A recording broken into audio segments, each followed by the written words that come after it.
Good morning students of standard 8। मैं Lakshmi miss आप लोगों को आज हिंदी व्याकरण पढ़ाऊंगी। पिछली कक्षा में मैंने आप लोगों को संस्कृत पढ़ा करके और उसका होमवर्क भी दिया था। आशा है आप लोगों ने फ्रंट पेज को अच्छे से सजा करके और सुंदर से लिखना शुरू भी कर दिया होगा। आज मैं आप लोगों को पार्ट 2 चैप्टर 2 वर्ण विचार पढ़ाने जा रही हूँ। वर्ण विचार पहले पार्ट में हम लोगों ने भाषा और व्याकरण पढ़ा। आज हम लोग पढ़ेंगे वर्ण विचार। वर्ण विचार, वर्ण किसे कहते हैं, ये कक्षा 7 में भी आप लोगों को पढ़ाया गया है। फिर से मैं आप लोगों को बता रही हूँ। वर्ण भाषा की सबसे छोटी इकाई को वर्ण कहते हैं। कोई भी चीज़ जिसका निर्माण होता है, किसी भी चीज़ से वो बना होता है, जैसे एक घर भी अगर बनता है तो एक ईंट की बदौलत बनता है, उसी प्रकार भाषा के निर्माण के लिए वर्ण सबसे छोटी इकाई है। वर्णों के बिना हम भाषा की कल्पना भी नहीं कर सकते हैं। परिभाषा में हम आते हैं। वर्ण भाषा की उस सबसे छोटी ध्वनि को कहते हैं जिसके और टुकड़े ना किए जा सके। जैसे कमल एक शब्द है, कमल में से हम लोग 3 अक्षर निकाल सकते, क, म, ल। कमल शब्द के हम 3 टुकड़े करके वर्ण को अलग अलग कर सकते हैं, लेकिन फिर हम क को, म को और ल को फिर और टुकड़ों में विभाजित नहीं कर सकते, क्योंकि अगर इन्हें फिर से विभाजित किया जाए तो ये अस्तित्व विहीन हो जाएंगे, इनका कोई अर्थ नहीं रहेगा, ये निरर्थक हो जाएंगे। वर्णों के क्रमबद्ध समूह को वर्णमाला कहते हैं। वर्णों के क्रमबद्ध समूह को वर्णमाला, मतलब क के बाद ख, ख के बाद यानी क, ख, अंदर से लेकर के जो हा तक हमारा है वो वर्णमाला है।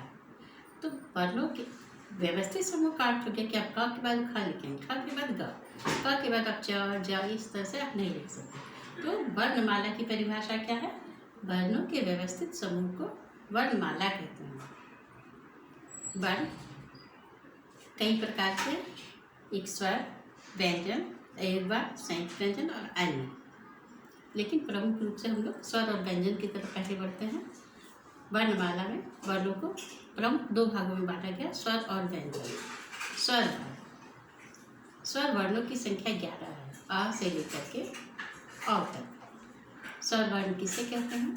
जिन वर्णों के उच्चारण में किसी अन्य वर्ण की सहायता न ली जाए, अर्थात जिन वर्णों का उच्चारण स्वतंत्र रूप से हो बिना किसी अन्य वर्ण की सहायता से, जैसे अ, आ, ई, उ, ये सब स्वर वर्ण है। इन वर्णों के उच्चारण में किसी और अन्य वर्ण की सहायता नहीं ली गई है, और जब इन वर्णों का उच्चारण करते हैं तो ये अंत तक उसी ध्वनि को उच्चारित करते हैं। जैसे अ अंत तक अ रहता है, ई अंत तक ई रहता है, इसलिए ये स्वर वर्ण है।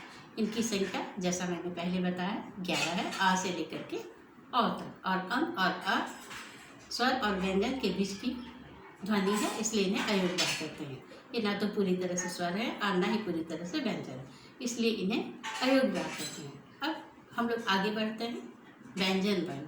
व्यंजन वर्ण किसे कहते हैं? जिन वर्णों का उच्चारण बिना स्वरों की सहायता से न किया जा सके उन्हें व्यंजन वर्ण कहते हैं। जैसे क, अगर हम क कहते हैं तो अ की ध्वनि आती है, खा में भी अ की ध्वनि आती है। अगर हम कहते हैं की तो उसमें ई की ध्वनि आती है। इस प्रकार हम कह सकते हैं कि व्यंजन वे वर्ण हैं जिनका उच्चारण बिना स्वरों की सहायता से कभी हो ही नहीं सकता है। अर्थात परिभाषा पर अब हम आते हैं, तो जिन वर्णों के उच्चारण में स्वर वर्णों की सहायता ली जाए उन्हें व्यंजन वर्ण कहते हैं। जब हम इन वर्णों को स्वर रहित लिखते हैं तो उस व्यंजन वर्ण के नीचे एक तिरछी लकीर, जिसे हलंत कहते हैं, हल चिन्ह, वो लगा देते हैं। तो क हलंत मीन्स उसमें आ नहीं है, खा हलंत मीन्स उसमें आ नहीं है। तो ये इस प्रकार इन वर्णों का उच्चारण किया जाता है। अर्थात हम लोग देखा कि व्यंजन वर्णों का उच्चारण बिना स्वरों की सहायता से नहीं हो सकता। अं और अ को अयोगवाद कहा जाता है। अयोगवाद अर्थात जिन वर्णों के उच्चारण में अन्य वर्णों की जिन वर्णों को ना तो पूरी तरह से स्वर में रखा जाता है और ना ही पूरी तरह से व्यंजनों में रखा जाता है, अर्थात जो स्वर और व्यंजन के मेल से बने हैं वे अयोग्य है। अंग और अ ये दो हमारे अयोग्य हैं। संयुक्त व्यंजन छ त्र ज्ञ संयुक्त व्यंजन है। छ क्षत्रिय वाला जो छ है। छ वर्ण का निर्माण क हलन प्लस सा हलन प्लस आ के मेल से होता है। त्र का है, त्र का निर्माण ता हलन प्लस रा हलन प्लस आ। ज्ञ का निर्माण ज हलन प्लस इया हलन प्लस आ। और त्र का उच्चारण श्र का उच्चारण श तालब श हलन प्लस रा हलन प्लस आ के मेल से बनता है। और र और ढा, डा के नीचे बिंदी और ढा के नीचे बिंदी, इसको कहते हैं ढा। ये वर्णमाला के अंतर्गत नहीं आते हैं, इनका निर्माण किया गया है, इसलिए इन वर्णों को आगत व्यंजन कहते हैं, मतलब आया हुआ व्यंजन कहते हैं।